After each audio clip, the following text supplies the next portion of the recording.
Shabbat Shalom Umvorach Beshem Hashem Naaseh Venatzliach pour ce deuxième shiur du vendredi 31 du mois de décembre Be'ezrat Hashem Yitbarach et Kav Zain 27 du mois de Tevet L'chaim Tovim Ul Shalom Shenizke Yeshuot Venechamot L'kol Am Israël Be'ezrat Hashem Yitbarach. On rappellera que lundi ce sera Rosh Chodesh Shvat. N'oubliez pas donc dimanche soir Rosh Chodesh Be'ezrat Hashem Yitbarach. Shiur Katzar Velaïnian aujourd'hui acheté par juste une patience pour ceux qui achètent les shurim, d'être patient. On a beaucoup de demandes, beaucoup de commandes.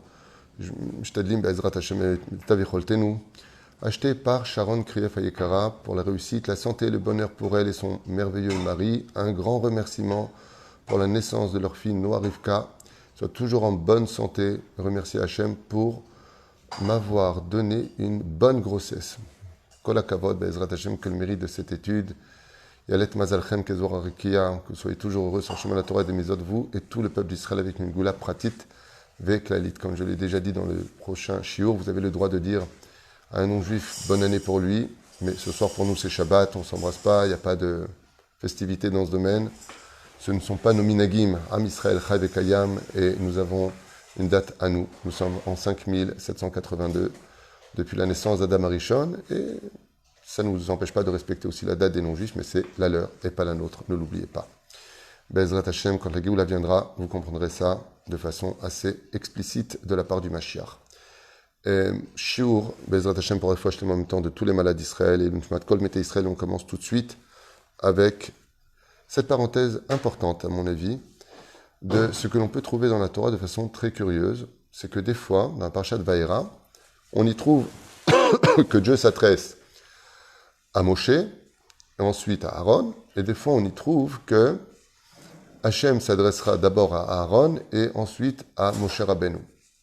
Rashi soulève ce problème et dit Lama, pourquoi les choses ne sont pas faites stam dans la Torah? Vous savez que chaque lettre, chaque ta'am de la Torah, la façon de le lire, la façon de le nikoud qui est dedans, les moindres détails de la Torah, une paracha qui est stouma, une paracha qui est ouverte, chaque chose est très très très importante. Alors pourquoi changer l'ordre? Moshe, c'est Moshe, Aaron, c'est Aaron. Moshe, c'est le maître de la Torah. Aaron, on sait qui est Aaron. Qu'est-ce que la Torah a voulu nous enseigner par là? Rashi dit, la Torah a voulu nous enseigner qu'ils étaient shavim, c'est-à-dire qu'ils étaient égaux. Alors tout le monde, bien sûr, comprendra que Moshe et Aaron étaient frères. Aaron était plus âgé que Moshe Rabbeinu. Moshe avait énormément de respect pour Aaron, au point vouloir refuser le rôle d'être le leader du peuple d'Israël, prétestant qu'il ne voulait pas faire de peine à son frère. Comment on a souvent du mal, déjà qu'on n'est jamais prophète dans son propre pays, mais alors d'être le petit frère des autres et d'être la lumière de la famille, c'est quelque chose qui est dérangeant pour l'autre, comme ce fut le cas du roi David, qui a été détesté par ses frères parce que c'était le plus petit des frères. Moshe s'est senti un petit peu gêné en disant mince, comme ce fut le cas d'Éphraïm vis-à-vis de Ménaché. Je suis le plus jeune et c'est moi le leader. Non, mon frère, il est plus grand. Il est valable, il est comme moi. Alors vient la Torah, elle dit malgré tout que Moshe, sur l'ordre divin, a dû accepter, Be'ezrat Hashem, l'idée d'être le leader malgré le fait qu'il soit plus jeune d'âge que son frère. Alors la question qu'on a envie de poser, c'est pourquoi tout ça? Qu'est-ce qu'on en a à faire de savoir s'ils sont égaux, s'il y en a un qui est plus âgé que l'autre, si l'autre il est plus fort que l'autre, qui doit être la même chose? Rashi nous dit, ils sont shavim.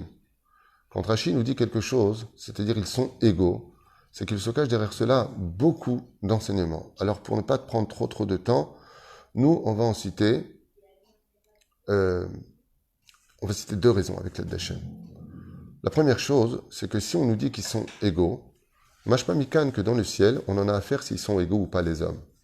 C'est-à-dire que vous savez que très souvent les pacifistes, c'est une idéologie un petit peu gauchiste, qui est anti-Torah. Il faut savoir que les idéaux gauchistes sont anti-Torah.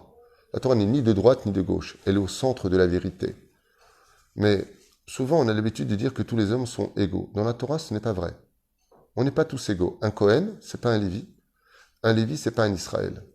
On n'a pas les mêmes statuts. On n'a pas les mêmes obligations. Un président d'un pays ne peut pas se comporter comme un simple citoyen. Parce qu'il représente le pays aux yeux des autres.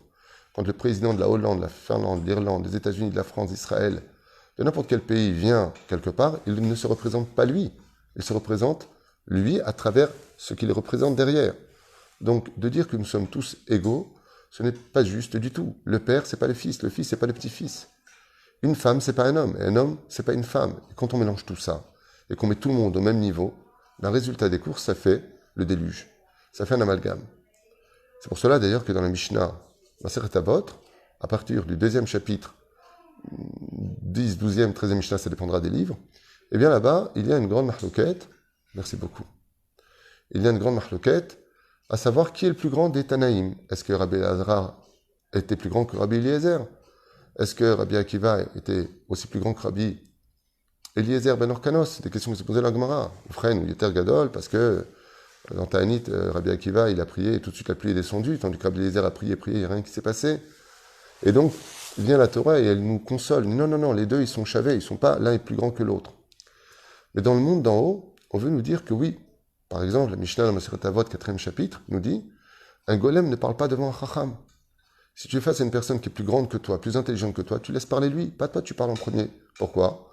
Parce que sa réponse à lui ira directement au but. Toi, tu vas commencer à fabuler, penser. C'est pas que tu n'as pas le droit à la parole. C'est que quand tu parles avec ton père, on a le droit de lui répondre. C'est ton papa, il y a du kavod. Pourquoi? Son sang il est plus rouge que le mien? L'okachou. Dans le monde d'en haut, le tsarino arabe, quand une personne part de ce monde et qu'elle arrive dans les mondes célestes, dans le monde de vérité, on lui donne un olam haba. Et cette personne pleure. Pourquoi? Parce qu'elle dit, pourquoi lui, il est juste au-dessus? Pourquoi il est encore plus proche de la lumière divine? Pourquoi il est plus proche de cette jouissance éternelle? On dit, parce que lui, il est supérieur à toi, il a fait plus de mitzvot. Ah bon? Mince. Ça veut dire que quelqu'un qui a plus de mitzvot que l'autre, il est meilleur que l'autre? Oui, il a plus de mérite. Par exemple, une façon de voir les choses sur Terre. Pourquoi lui va à l'hôtel, il peut se payer le restaurant, il a acheté 2 maisons? Réponse, parce qu'il a plus d'argent. Vous voyez, pour faire une harmonie dans ce monde, il faut une hiérarchie. Quel est le doigt le plus important d'une main? Selon les chachamim, c'est le pouce.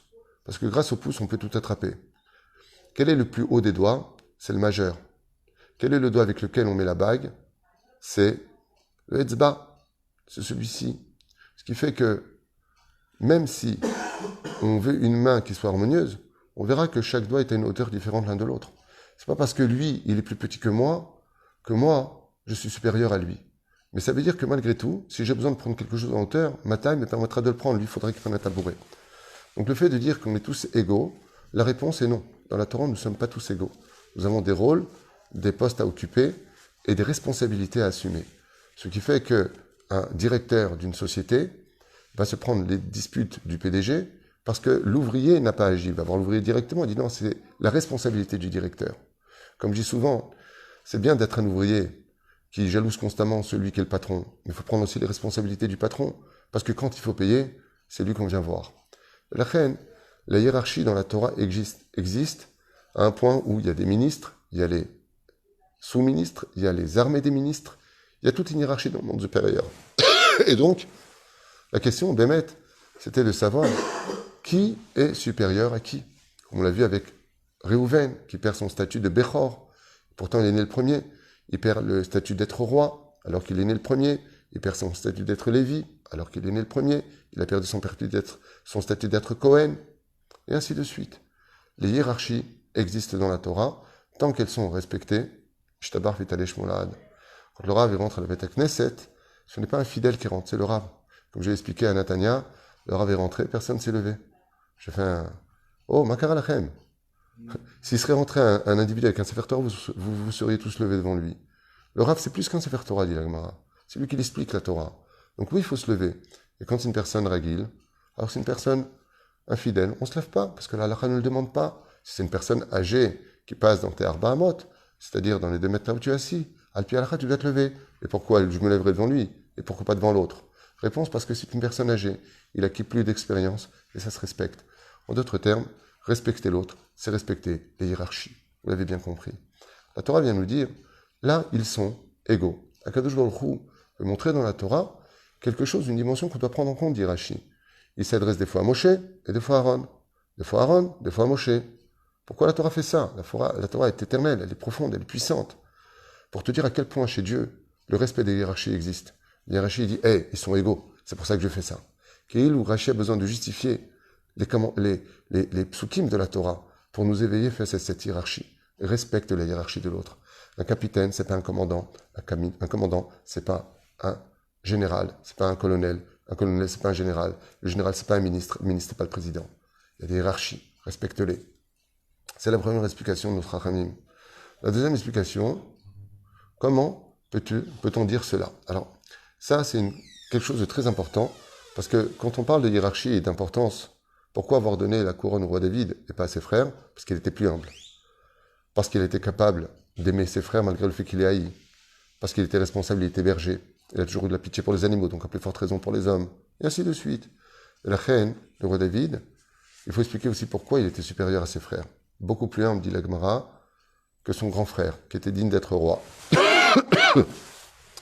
Alors pour Moshe Rabbeinu, c'est très difficile, nous disent les Chachamim, d'accepter l'idée de dire qu'il était au même niveau que Aaron. Pourquoi? Qui est le leader que Dieu a choisi au Sinaï? Moshe. Déjà, Dieu l'a choisi.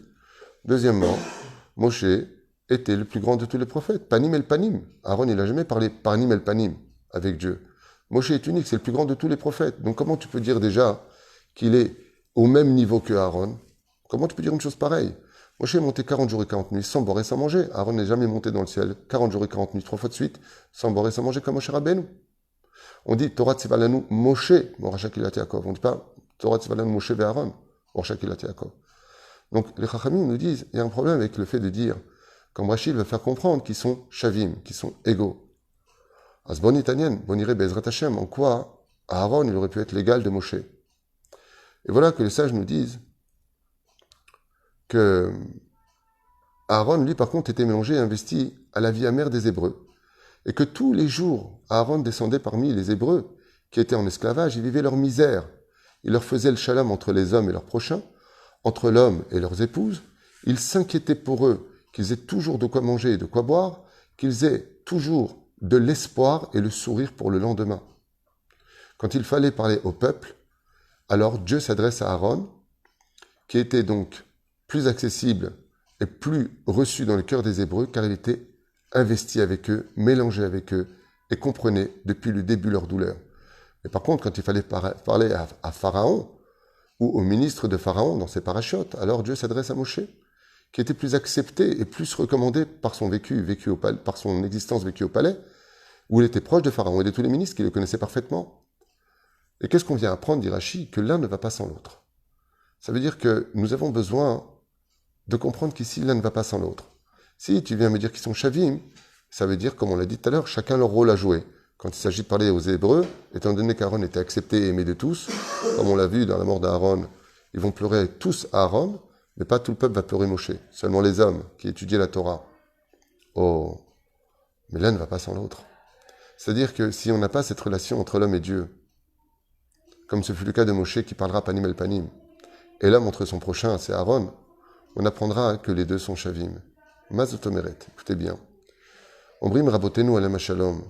Celui qui est proche de Dieu et de sa Torah comme Moshe Rabbeinu a autant de mérite que celui qui est proche du peuple d'Israël et de ses malheurs et qui les porte avec eux pour leur redonner de la joie, faire le shalom entre l'homme et son prochain. Car la Torah ne peut pas pénétrer le cœur de celui qui n'a pas retrouvé le sourire et l'espoir de vivre. Pourquoi est-ce qu'ils sont shavim, dit Chazal? Parce qu'en réalité, le travail d'Aaron, c'était de préparer le Naaseh Benishma. Faisons de nous des hommes prêts à recevoir la Torah, qui avons de la émouna, qui avons de l'espoir, qui gardons le sourire, qui savons que la Torah va nous améliorer.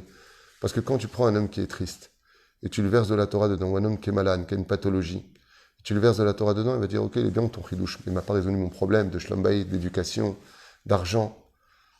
C'est là, la Torah est belle, mais quand tu as fini le shiur, qu'est-ce qui te reste?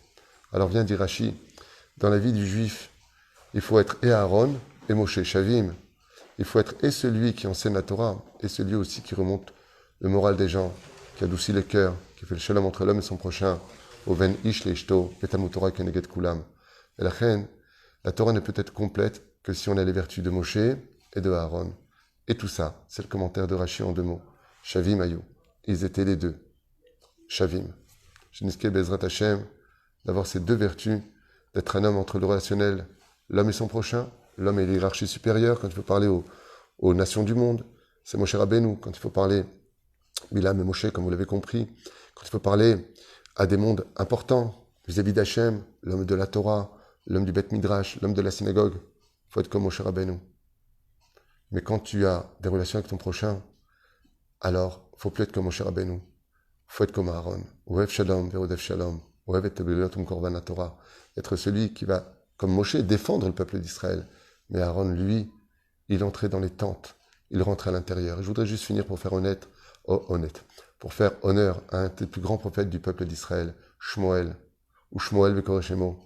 Comme le dit le roi David, si on prenait Moshe Aaron sur une balance et Shmuel, oui, alors il l'emportait sur eux. Pourquoi? Parce que Shmuel, la Navi, c'est le personnage qui était et Moshe et Aaron.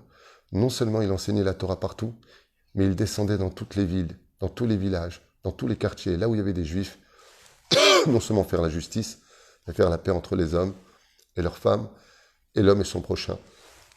Il était capable, en lui, d'être Moshe et Aaron, ou Shmuel Bekor et Shemo. Par son nom, Shmuel, il a réussi à aller à Shlim et à Shlemut, d'être Moshe et Aaron. Pourquoi est-ce que Shmuel était plus grand que Moshe et Aaron? Parce que Moshe c'était Moshe, Aaron c'était Aaron. Mais d'avoir les deux en soi, ça nous rend plus grands qu'eux-mêmes. Aval Shtem, Ayushavim. Chen Bezrat Hashem Yiratson, qu'on travaille nos midot, d'être quand on a des relations avec notre prochain, toujours comme Aaron.